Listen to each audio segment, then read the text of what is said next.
This is the Jeopardy game that I made for my science classes. Here's the game board itself. Everything you see here on the game board will be editable for you. So you'll be able to edit the topics at the top to fit your needs.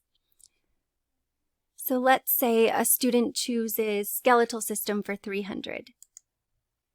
You click on the 300 and it brings you right here to this slide with the question. Name the bone set in the pectoral girdle.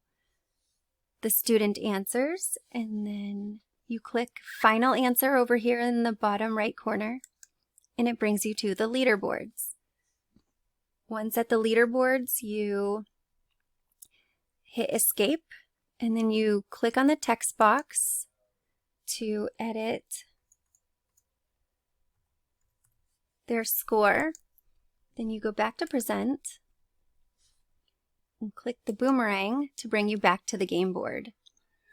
Now, when you are ready to edit, you edit your topics at the top, and then all of the numbers will continue to be linked for you, but you can edit in each of the text boxes here to change the topic, change the question.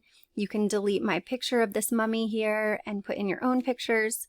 You can also put in videos if you wanted. Enjoy!